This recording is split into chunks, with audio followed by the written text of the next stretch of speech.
ትናንትና በተደረገው ጨዋታ ሊቨርፑል ተሰጥቷት ጥጓን ይዛለች። ቸልሲ ከአስቶን ቪላ ይገናኛል። እርስ በርስ ነጥብ ይጣጣላል። እርስ በርስ ይራገጣል ማለት ነው። ሁለት አህያ እርስ በርስ ይራገጣል ዛሬ። የሁለቱ መገናኘት ለማንቸስተርም አሪፍ ሆኗል። ማንቼ ዛሬ ያደርግለታል ነው የምልህ። በቃ ኒውካስልን ሰጥቶት ነው የሚመለሰው። ኒውካስልን ያደርግለታል። ኒውካስል ከማንቸስተር ዩናይትድ የባለፈው ዙር ጥጓን ያስይዘትናታል።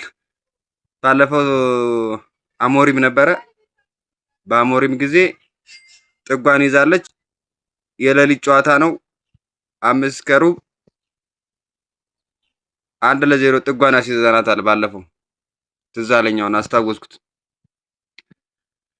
እና ጀማው በቃ ዛሬ እማንቋጥርበት ቡድን የለም ነው የምልህ። ቼልሲ ከአስቶን ቪላ እርስ በርስ እንቋጥርበታለን። አርሰናል ከብራይተን አርሰናል ላይ ስጥት አድርገን እንቋጥራለን። ሲቲ ከኖቲንግሃም ላይ ቁጥር አድርገን እንይዛለን። ሲቲ ቤተሰብ፣ ጎረቤት፣ ዘመድ አዝማድ። የእንግሊዝ ፕሪሚየር ሊግ 29ኛ ሳምንት ጨዋታዎች ይካሄዳሉ። ትናንትና በተደረገው ጨዋታ ሊቨርፑል ተሰጥቷት ጥጓን ይዛለች። ወልቭስ አስታቅፏታል ሁለቷን ጎል። በ98ኛ ደቂቃ ላይ ደቅ አድርጎላት ጥጓን ይዛለች። ባርሳም እንደዛው 3-0 ቢያሸንፍም ሳያልፍ ቀርቷል ወደ ፋይናል። አትሌቲኮ ማድሪድ ነው ያለፈው።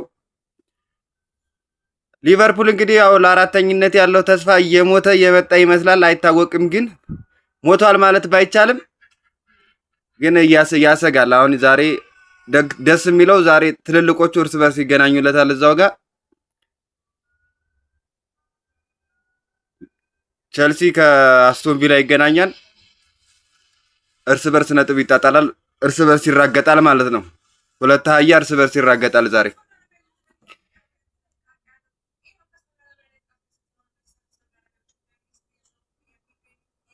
የሁለቱ መገናኘት ለማንቸስተርም አሪፍ ሆኗል። ለሊቨርፑልም አሪፍ ይሆንለታል። ያው ቢሸነፍም ነጥብ ቢጥልም ትናንትና እና የኛው ጉድ ማንቼ ዛሬ ያደርግለታል ነው የምልህ። በቃ ኒውካስልን ሰጥቶት ነው የሚመለሰው። ኒውካስልን ያደርግለታል። ኒውካስል ከማንቸስተር ዩናይትድ የባለፈው ዙር ጥጓን ያስይዘትናታል።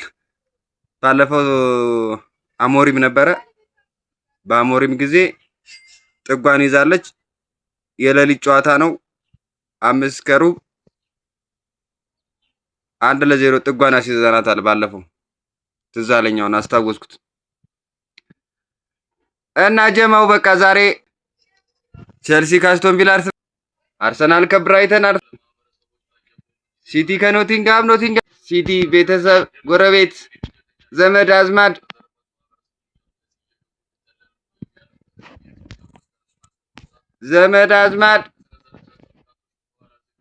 ላዚዮ ከአትላንታም አለ ሰሚ ፋይናል። ኮፓ ደ ፍራንስ ኳርተር ፋይናልም አለ ማርሴ ከቱሊዝ። ዛሬ እግር ኳስ ምሽት ነው። ቅዳሜ በለው ዛሬ፣ ቅዳሜ ባለው ዛሬ በቃ በኳስ ሪያል ሶሲዳድ ከአትሌቲኮ ማድሪድ፣ ከአትሌቲኮ ቢልባኦ የአትሌቲኮ ማድሪድን ተጋጣሚ ለመወሰን ዛሬ ሌላኛው ጨዋታ ይደረጋል። በጀርመን ቡንደስሊጋም አንድ ጨዋታ አለ። ጀመው ዝም ብለህ በቃ ሪሞትህን ይዘህ እየቀያየርክ ዋና ቻናልህን ማንቸስተር ላይ ታደርግና ትልቁ ጨዋታ እሱ ነው ብራዘር።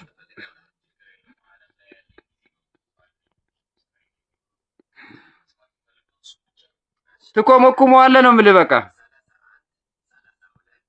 ነገ በደንብ ለማብሸቅ ሪሞትህን ይዘህ እየቀያየርክ ነጥብ መያዝ አለብህ። 4:00 ለሁሉም ጨዋታ የሚጀምረው ማንቸስተር 5:15 ነው። ፈርስት ሃፍ የፈለግነውን ጨዋታ ማየት እንችላለን። ቡድናችን እስከሚጀምር ማንቹሪያን፣ ዩናይትድያን፣ ፋሚሊያን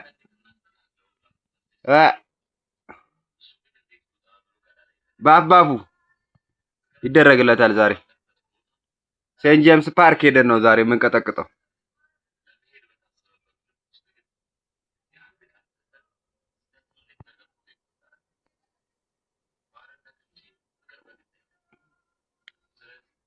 ሶስተኛው ከ13ኛው ነው የሚገናኙት። ያሸነፈ ቡድን ወደ ላይ ወደ ታች የማለት ቻንስ አለው። ዛሬ ነው የሚጮቱት ሁሉም 29ኛ ሳምንታቸውን። አርሴ 30ኛዋ ነው የምትጮተው ሴንት ጄምስ ፓርክ ላይ።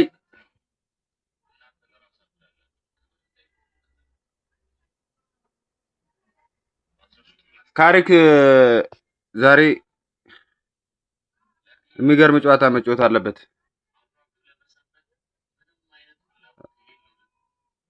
ኒውካስል ከባድ ቡድን ነው። ዝም ብለህ እንደምታየው 13ኛ መሆኑ ላይ እንዳታይ ያለቅጥብሃል። ቶላሊ ምናምን ያለቅጥብሃል፣ ይሾትብሃል። ደግነቱ ላምን ሳለ እነ ጆሌንተን ምናምን ያለቅጥብሃል። ኒውካስል ሁለት ተጫዋቾቹን ለማንቼ ሊሰጥ ነው። ሁለት ተጫዋቾችን ለማንቼ አሳልፎ ሊሰጥ ነው። ላሳይህ እንዳይዛግ ግን እንዲመጡ አንፈልግም። ቅድመ ውድድር መጫወት አለባቸው ብራዘር። እንደዛ መምጣት የለባቸውም። ይኸው 1 አመት ተኝቷል። 100 ምናምኑን ለብሶ ተኛ። 1 አመቱን ለብሶ ኒውካስል ማነኝ ሊቨርፑል ተኝቷል። 500ውን አውጥቶ ዘንድሮ ተኝቷል።